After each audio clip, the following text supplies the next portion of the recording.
Hi Brolies, Marvin here from TechBureau.com where we do unboxings, reviews, and sexy bureaus. And today, I'm finally giving you guys my full review of the new Realme 7 Pro. In this video, we'll talk about a little bit of everything like the design, construction, features, performance benchmarks, camera quality, and of course, gaming and thermal testing. With that being said, let's get into it. Alright guys, I've already done a dedicated unboxing and first impressions of the smartphone a week ago, which you can check out here, but essentially, inside the box we have a couple of paperwork, a SIM ejector pin, a free jelly case, the quite substantial USB Type-C charging cable, the 65-watt Super Dart power brick, and of course, the new Realme 7 Pro smartphone itself.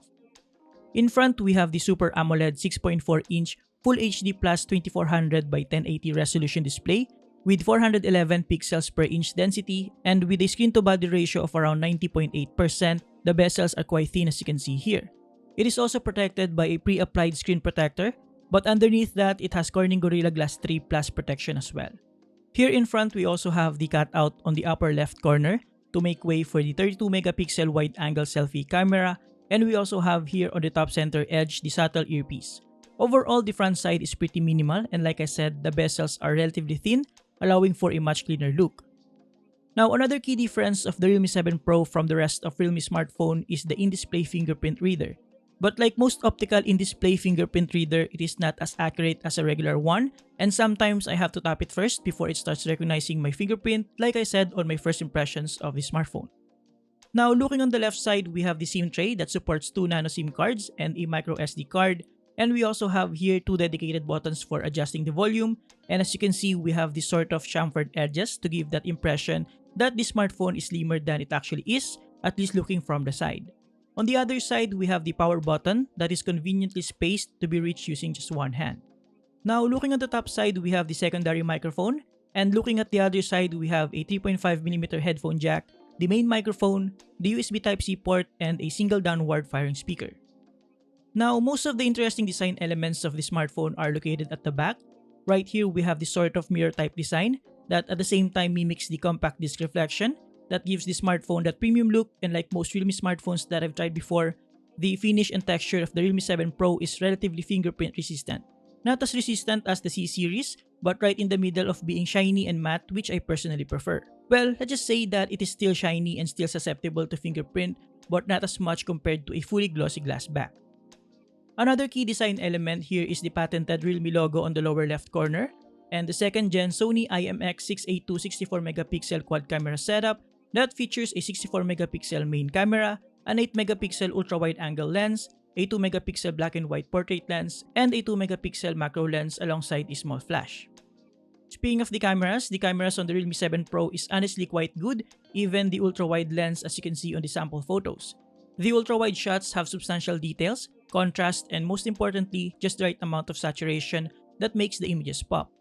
However, the 1x, 2x, and 5x lacks the same amount of saturation, but still pretty decent, and it's actually quite arguable depending on your preference. Now, aside from the ultra-wide angle lens that I'll probably use the most, the 1x and 2x are likely to be used quite often as well, and they are both pretty decent with substantial contrast and sharpness as you can see here. On the other hand, I would only use the 5x on some highly necessary situations, as the resolution in relation to its sharpness and image quality is not that good to be honest. Now, in terms of HDR or high dynamic range, it works properly as you can see in these examples. It is able to balance both the highlights and shadows without making the image too unnatural. On the other side of things, the 32-megapixel selfie camera is also quite decent, producing a well-balanced image in terms of saturation, contrast, and sharpness with a bit of background separation. At the time of my testing, the portrait mode of the selfie camera produced overblown images, but it was then fixed easily by a quick update. Overall, I'm really quite satisfied with the camera on the Realme 7 Pro, especially the ultra-wide angle lens. Moving on, let's talk about the quality of the display. One of the strong points of the Realme 7 Pro compared to the Realme 7 and actually the rest of the earlier smartphones from Realme, at least here in the Philippines, is the display. We now have a Super AMOLED display here with the Realme 7 Pro, and the display quality as expected is pretty good with vibrant colors, good viewing angles, deeper blacks, and better contrast levels and details. However, I'm quite baffled with the decision of partnering this awesome Super AMOLED screen with a rather dated 60Hz refresh rate. Apparently, Realme has decided to split the Super AMOLED and high refresh rate features between the Realme 7 and the 7 Pro. So basically, if you want better image quality, you'll have to choose the Realme 7 Pro, but if you want a higher refresh rate for gaming, then go for the Realme 7. In my honest opinion, they should have added at least up to 90Hz refresh rate on this Realme 7 Pro and just bump the refresh rate of the Realme 7 from 90Hz to 120Hz to still have that distinction while allowing the Realme 7 Pro to have that Pro level features. At this point, we now have this idea that the Realme 7 Pro is geared towards media consumption and productivity, while the Realme 7 is geared towards gaming, as you'll understand more later on our performance benchmarks. This is actually not surprising at all given what the previous Realme 6 and 6 Pro has to offer. Now, in terms of the single downward firing speaker, for starters, it can get pretty loud but tends to crack a bit on maximum volume. The sound quality is decent but nothing to write home about. Basically adequate with decent mids, highs, and just a little bit of kick on the low end, and I'm glad we still have a headphone jack on this one. Display and speaker aside, let's talk about the user interface, how it feels, and the rest of the hardware under the hood. In terms of the user interface, the Realme 7 Pro is still rocking the Realme UI based on Android 10 and is still in its early stages version 1. The skin is relatively lightweight without much bloatware or pre-installed apps while providing some useful tools and features. It has clean icons and feels quite smooth, especially with some capable hardware inside. Speaking of hardware, the Realme 7 Pro packs a decent Snapdragon 720G octa-core processor with an Adreno 618 GPU. And for the variant that we have right here, we have a substantial 8GB of RAM, which is plenty for multitasking, partnered with a decently sized 128GB of storage space. It also has a 4500 mAh of battery that can be quickly charged using the 65W Super Dart Charge power brick. Alright guys, now that we have an idea what's powering the Realme 7 Pro, let's talk about its performance and battery life. Now, the reason I said earlier that the Realme 7 Pro is geared towards media consumption and productivity is that aside from featuring a Super AMOLED display that, as we know, is good for watching videos, it also features a Snapdragon 720G octa-core processor, which scores better in terms of CPU performance compared to the MediaTek Helio G95 of the Realme 7, as you can see on these performance benchmarks. The same can be said with the previous Realme 6 Pro, as it also uses a Snapdragon 720G, and the Realme 6, which also uses a MediaTek processor with the Helio G90T. On the other side, the reason why I mentioned that the Realme 7 and Realme 6 is geared towards gaming is the fact that they both excel in terms of graphics performance, as you can see on these results, both of which uses a Mali G76 GPU compared to the Adreno 618 of both the Realme 7 Pro and 6 Pro. As for the rest of the test results for Antutu, they are pretty much neck and neck, and overall, the Realme 7 Pro, at least for my results, is just second behind the Realme 7 in terms of the total score. I also tested all of them in Geekbench with pretty much the same picture, with most of the advantage of the Realme 7 being on the graphics department. Now, in terms of battery life, the Realme 7 Pro packs a decent 4500 mAh of battery, but what's awesome about the smartphone in terms of battery life is that it features 65W charging capability via the included 65W Super Dart Charge power brick. With this, I was able to charge it from 10% to 100% in just exactly an hour. But what's amazing here is that you can actually charge it from 10% to 99% in just 34 minutes, at least based on my own testing. Aside from that, you can also charge it for 24% in just 7 minutes, as I showed on our 7-minute charge challenge.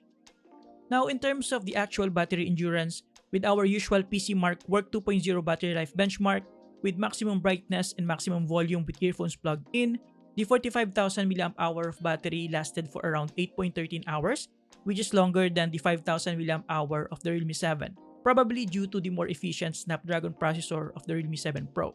So overall, battery life is pretty impressive, partnered with a super fast charging capability that should allow you to use this phone for the whole day and more. As for gaming performance, even though the Realme 7 proved to be more capable in terms of graphics performance, at least for the raw benchmark scores, the Realme 7 Pro actually doesn't disappoint as well. In Asphalt 9, which is known to be a bit demanding in terms of graphics, even on high quality setting, the gaming experience is quite smooth without much stuttering even during bumps and slow-mos. And having a Super AMOLED screen makes the experience even better with vibrant colors, deep contrast, and good viewing angles. Now in Call of Duty Mobile, since the smartphone is only 60Hz, I decided to bump the graphics quality instead to very high alongside the very high frame rate setting. And as per my experience, the Realme 7 Pro was able to handle it without any issue. The gameplay is smooth even during actual gunfights and explosions, and the touch responsiveness of the smartphone is also on point and accurate, which is quite vital for a mobile FPS game like this. Now in Mobile Legends Bang Bang Bang, which is arguably the most popular mobile game right now, at default settings, the graphics quality is set to medium with HD mode on, but of course we're gonna bump that up to high quality. Unfortunately, at least for the time of making this video, Ultra settings is not yet available. As for the gaming experience, it is totally smooth even during clashes and ultimates, and I didn't encounter any significant frame drops or degradation in performance. So Mobile Legends is definitely playable on the Realme 7 Pro. Now, after around 36 minutes of continuous gaming, with an ambient temperature of around 27 degrees, the temperature of the Realme 7 Pro is only around 32 degrees, which is quite awesome. Now, full disclosure, our room is air-conditioned for those of you who are going to ask about it. But in my honest opinion, even on an ambient temperature of around 30 to 35 degrees, the temperature of the Realme 7 Pro shouldn't reach more than 40 degrees. Now, continuing our gaming testing, in PUBG Mobile, the graphics quality is set to HD with high frame rate by default. However, at this time of this video, UHD, Ultra HD, and HDR are not yet available for this device, so I just set it to HD and high frame rate. And as per my gaming experience with the settings, the gameplay is also quite smooth even while rendering the faraway environment and during gunfights and traveling across the map. Playing PUBG Mobile with the Realme 7 Pro is definitely decent, and this gives us an idea that this new smartphone from Realme is highly capable as well for gaming, even though it lags behind the Realme 7 in terms of raw graphics benchmark scores, so yeah. Now, after more than an hour of continuous gaming with an ambient temperature of around 25 degrees, the maximum temperature of the Realme 7 Pro is still around 31 degrees, and like I said, even if you approximate it with an ambient temperature of around 30 to 35 degrees, I honestly feel it won't reach more than 40 degrees, which is still cool to the touch. So overall, gaming is definitely possible and quite decent with the Realme 7 Pro. So to conclude, the Realme 7 Pro proved to be a decent all-around smartphone that is capable not only for decent media consumption and productivity, but for gaming as well. The only downside in terms of gaming is the quite dated 60Hz refresh rate, but other than that, it has a good Super AMOLED screen that provides that deep blacks, vibrant colors, and decent viewing angle that allows you to appreciate the details in-game and give you a much better experience visual fidelity-wise.